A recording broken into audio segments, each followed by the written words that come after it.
안녕하세요. 보존하세 한그루치과 서울병원 대표원장 윤범희입니다. 오늘은 치아 외상에 대해서 좀 안내를 드려볼게요. 여러분 알다시피 치과에도 전문의 제도가 생겨서 각 전문의들이 배출된 지 굉장히 오래됐고요. 그러면 치아 외상을 당하면 도대체 어디가 전문과일까 라고 아직 모르시는 분들이 대부분일 것 같아요. 치과에서 외상을 가장 잘 대응할 수 있는 과는 두 가지, 치과 보존과 그리고 구강안면외과라는, 줄여서 구강외과라고 불리는 두 가지 과가 구강 부위의 외상을 전문적으로 다룬다고 생각하시면 돼요. 첫 번째 구강외과라는 과는 치아를 기본적으로 다루지만 대부분 치아 주변 조직, 악골 파절이라든지 아니면 혀나 잇몸의 손상이라든지 이런 것들을 주로 다룬다고 생각하시면 되고요. 치아 자체에 대한 외상을 전문으로 다루는 과는 치과 보존과, 제가 전문한 과죠. 치과 보존과에서 다룬다고 생각하시면 될 것 같아요. 왜냐하면 손상된 치아를 최대한 보존해서 살리는 의미잖아요. 그러니까 치과 보존과, 치아를 보존하는 과가 전문으로 한다고 생각하시면 될 것 같아요. 요즘 같은 날씨가 풀릴 때 야외 활동을 하시다가 넘어지거나 어디 부딪혀서 치아 손상받아서 오시는 분들이 되게 많으세요. 대부분이 상악 전치부 부위에 집중돼 있고요. 물론 이제 큰 사고를 당하셨을 때 강한 턱 충격으로 어금니가 부러져서 오시는 분들도 계시지만, 야외 활동 중에 다치는 것들은 앞니 쪽, 앞니 중에서도 상악 앞니 쪽이 대부분이라고 생각하시면 돼요. 치아가 이제 손상될 때는 크게 세 가지 종류가 있는 것 같아요. 치아 상부가 부러졌지만 신경이 노출되지 않은 케이스, 그리고 치아가 좀 더 광범위하게 부러져서 신경이 손상을 받거나 노출된 케이스, 마지막으로 완전히 치아가 부러져서 치아가 뽑아야 되거나 완전히 탈락된 케이스, 이렇게 크게 세 가지. 물론 뭐 세부적으로 들어가면 뿌리가 어디에 부러졌냐, 파절이 어떻게 됐냐, 그다음에 치조골이 어떻게 부러지면서 치아가 변이가 일어났냐, 이런 뭐 여러 가지가 있겠지만, 오늘은 이제 딱 크게 세 가지, 좀 전에 설명드린 거에 대해서만 안내를 드릴게요. 첫 번째 보여드릴 케이스를 통해서 안내 드리면, 치아가 부러졌지만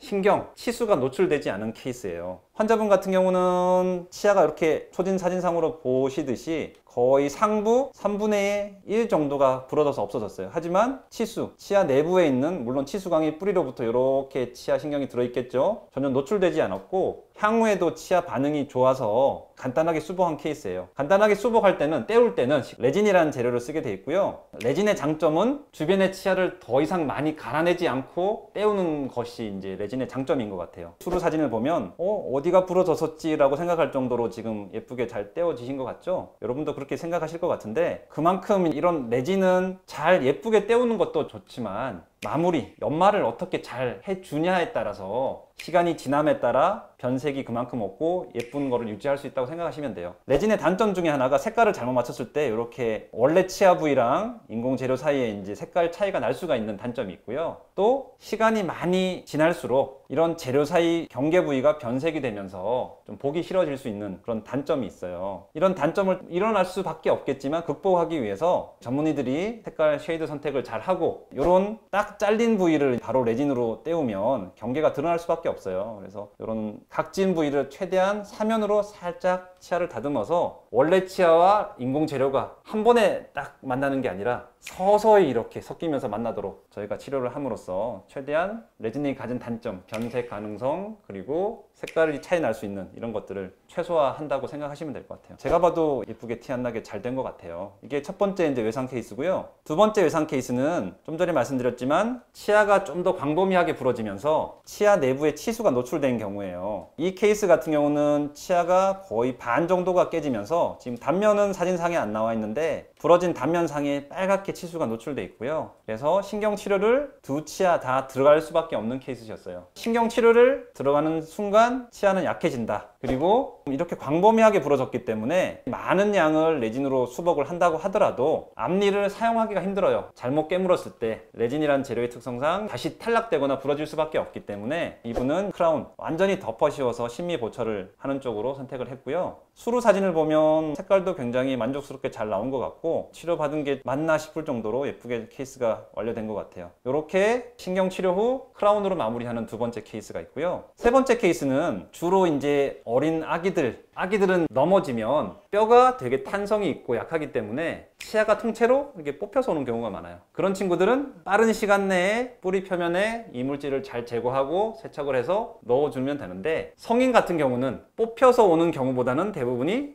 가운데가 완전히 부러지면서 겉으로는 치아가 없어지는 거죠. 뼈 속에 뿌리만 남아서 오시는 분들이 굉장히 많으세요. 지금 보여드리는 케이스가 그런 케이스고요. 이런 분들은 어쩔 수 없어요. 환자분들에 따라서 뿌리가 멀쩡하게 있는데 뿌리 위에다가 이렇게 치아 만들어주면 안 되냐라고 많이들 말씀하시거든요. 저도 이제 초창기에는 그렇게 하면 되겠다. 뿌리 남은 데다가 인공 기둥을 넣고 인공 재료로만 전체를 씌워서 보철물을 만든 케이스가 있었는데, 그때는 환자분들이 다들 좋아하세요. 이렇게 살릴 수 있는 것들을 다른 병원에서 왜 안 살린다고 했지? 하지만 치아라는 것들이 아무래도 계속 저장력을 견뎌야 되잖아요. 특히 앞니 같은 경우는 아래 치아가 위 치아를 후방에서 치는 구조예요. 그래서 치아가 치아 장축으로 힘을 받는 게 아니라 옆면으로 계속 힘을 받기 때문에 이렇게 인공 재료로만 상부를 회복했을 때는 대부분 1년에서 2년 사이에 이 기둥째 빠져서 오시는 분들이 대부분이세요. 그래서 잇몸 밖에 상부의 치아가 거의 없다, 아깝더라도 발치를 하시는 게 옳고요. 이런 이제 앞니 같은 경우는 치아를 발치를 하고 임플란트를 심을 때, 임플란트를 심는 여러 케이스 중에서 뼈 쪽에 염증이 많아서 심는 케이스도 있지만, 외상인 분들은 뼈에 염증이 있어서 치아를 발치하는 케이스가 아니잖아요. 뼈는 건강한데 상부 치아가 없어서 뿌리만 남아서 뽑는 케이스이기 때문에 뼈가 굉장히 건강하단 말이에요. 이럴 때는 치아를 뽑고 그 자리에 최대한 바로 임플란트를 식립함으로써 치료 기간도 단축할 수 있고, 또 하나 치아를 발치를 하고 앞니 같은 경우는 기다릴 때, 보통 앞니가 이렇게 뿌리가 있고 이렇게 치아 머리가 있다면 잇몸뼈가 이렇게 덮여 있겠죠. 근데 볼 쪽에 덮여 있는 잇몸뼈가 대부분이 굉장히 얇아요.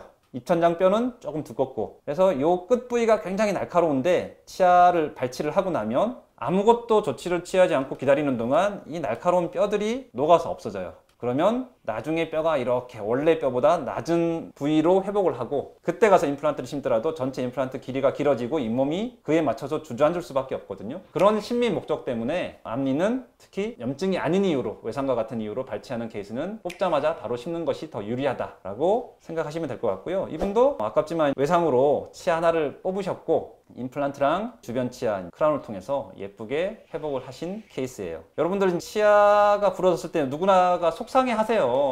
안 넘어졌으면 어땠을까. 근데 이제 제가 드릴 수 있는 말씀은 그래도 다행이라고 생각하세요 라고 많이들 말씀드리거든요. 이 정도밖에 안 다쳐서. 그리고 상부가 부러졌을 때는 보통 이제 모든 충격은 어느 부위에서 흡수가 되면서 파절이 일어나는 거거든요. 그러니까 위에서 부러졌기 때문에 하방에서 뿌리가 부러지거나 뼈가 부러지는 그런 더 큰 손상을 막을 수 있지 않았겠느냐 하고, 이제 그렇게 좀 좋은 쪽으로 생각하시고 저랑 이제 상의를 통해서 더 빠른 시간에 예쁘게 이전으로 회복할 수 있게 노력하시는 게 더 좋을 것 같아요. 그렇다고 이런 것들이 무서워서 외부 활동을 안 할 수는 없잖아요. 외부 활동 열심히 즐기시고 어쩔 수 없이 불의의 사고로 치아가 손상을 받았다면 저희 같은 치아 외상 전문가를 찾으셔서 최대한 치아를 살리고, 어쩔 수 없이 치아를 뽑게 됐더라도 최대한 심미적으로 예쁘게 회복할 수 있게 도움을 받으시면 좋을 것 같아요. 여러분들 환절기인데 건강 조심하시고요. 오늘은 이런 치아 외상에 대해서 크게 3가지 케이스에 대해서 안내를 드렸습니다. 여러분 건강하시고요. 오늘도 감사합니다.